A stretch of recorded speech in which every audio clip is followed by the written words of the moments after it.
How to save money putting together your home studio. So, number one on my list, here's my list. Start with the basics. A good computer that has ample memory, an appropriate audio interface, good headphones, and a DAW. Let's talk about a good computer. Listen, companies, people do sponsorships, people do things to make money. And that's good because business is important. But you have to learn what's important to you. And what's important to you is to start making music. You need a computer. You need a computer that can run with enough memory so your plugins don't bog down or completely crash within your DAW. So that's one thing that's really, really important.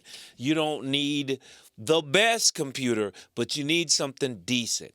You don't need to worry about brand names, the sexiest computer possible either. You just need something that's going to work for what you're trying to do. That's what's important. Besides the computer, appropriate audio interface. Now, if you don't know what an audio interface is, it is usually a box of some sort or some kind of digital, either by USB, it could be by Firewire, a Thunderbolt. But what it basically does, it makes sure that the audio that comes in and goes out of your DAW and your computer is quality audio. A lot of times when you have a computer, when they build it, especially if it's a laptop, they're going to a lot of time use the, I won't say the cheapest, but they're going to do something for regular applications. You're going to need something that can run, let's say if you need a microphone that runs on phantom power, meaning that it needs to be powered up a little bit more for it to actually work. Okay? Also, about having a proper audio interface, you want to make sure, what am I using it for? Like me, most of my audio interfaces have at least 8 ends.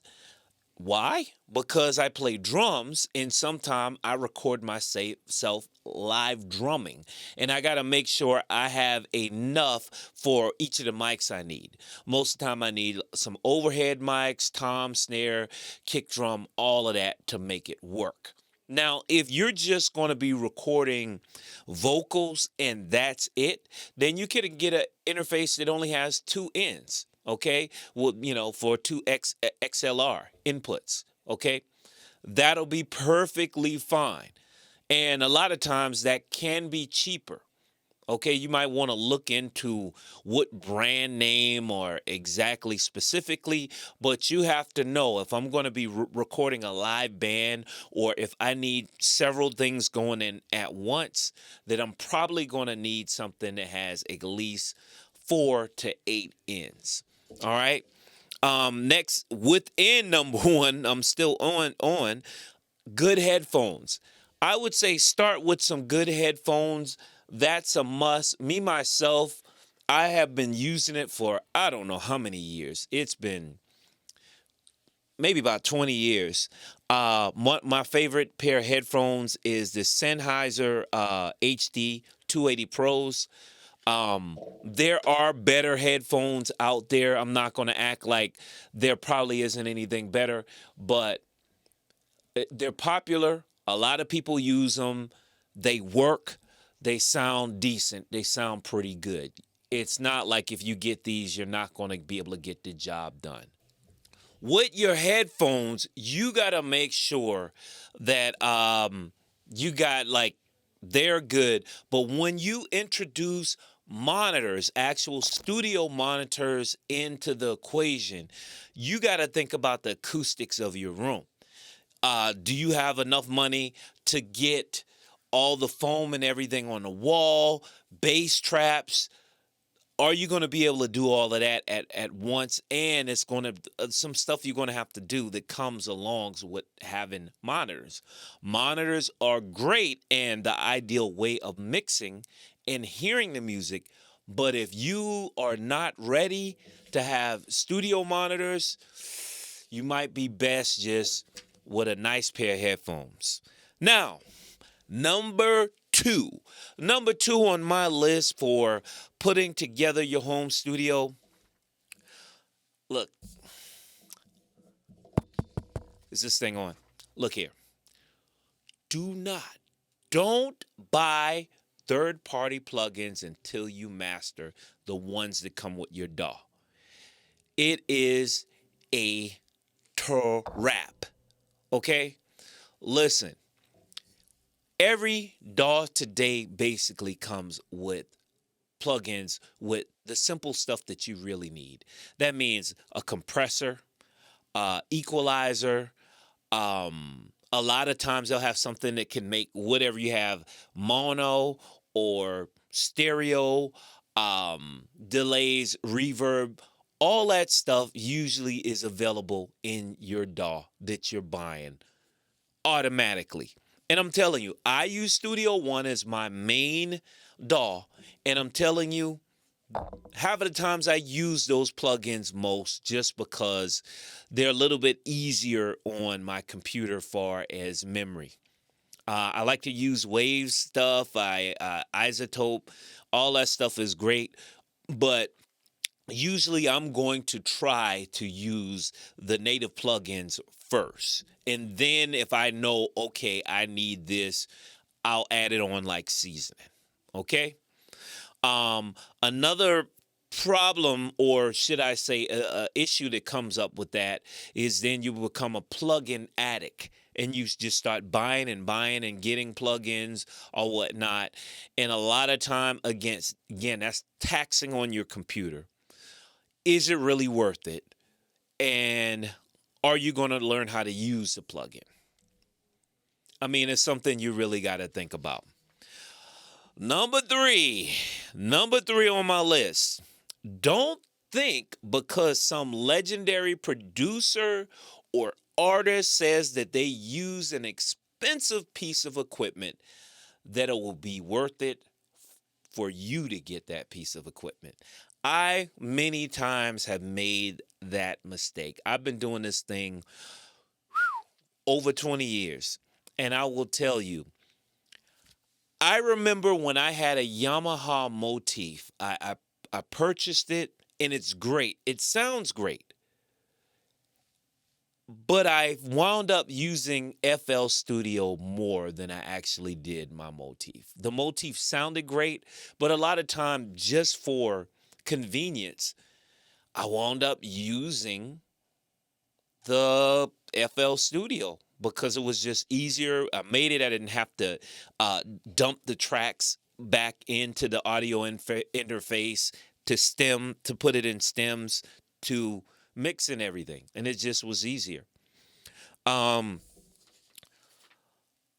with that, be careful, and not trying to say nothing, but a lot of people online or in general, and there are people that did great stuff in music, they're business people. So of course they are being sponsored by somebody, and they're going to push whatever it is. And a lot of time these things are great because I buy stuff like that.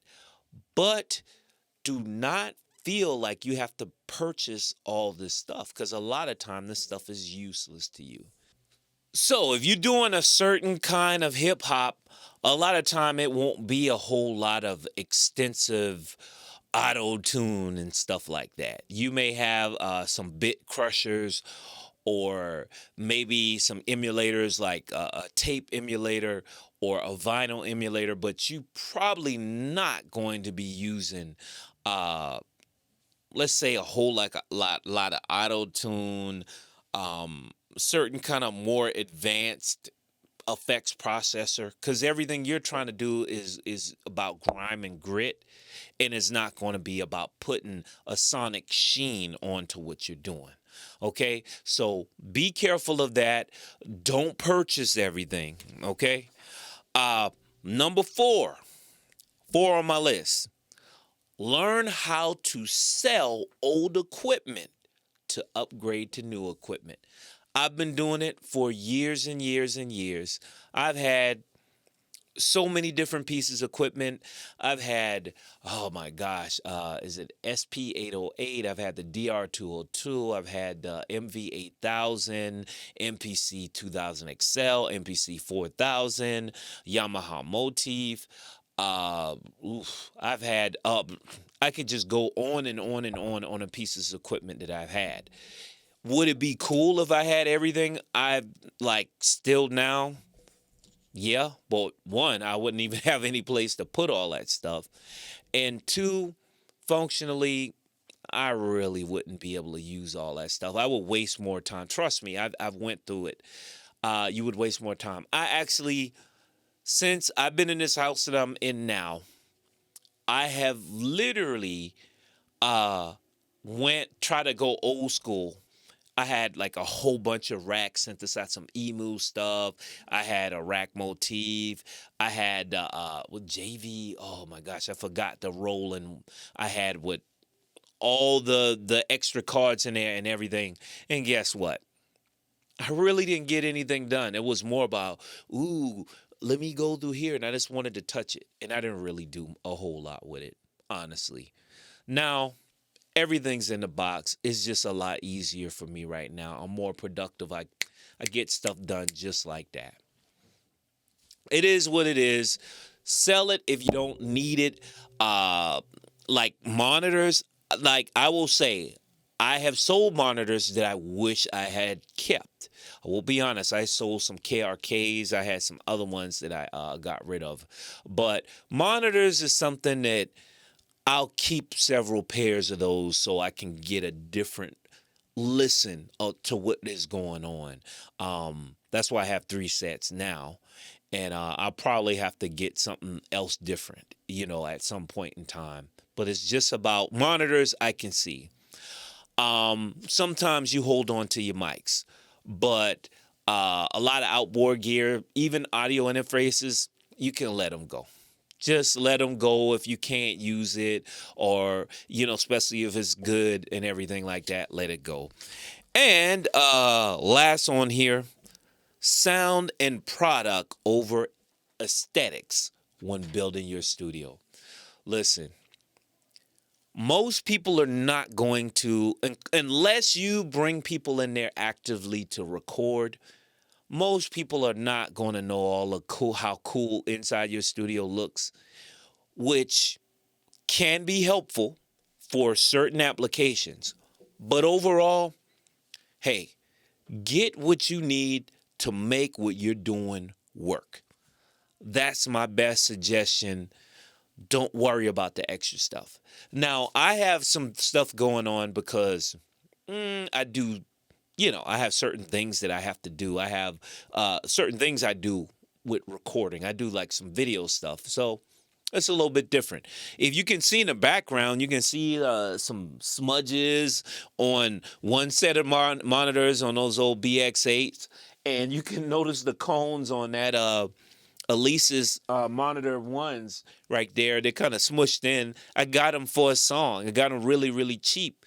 Do not waste your money trying to make everything look pretty.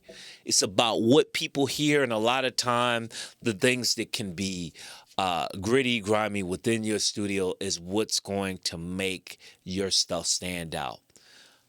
Producer theology is all about making the music and getting it done.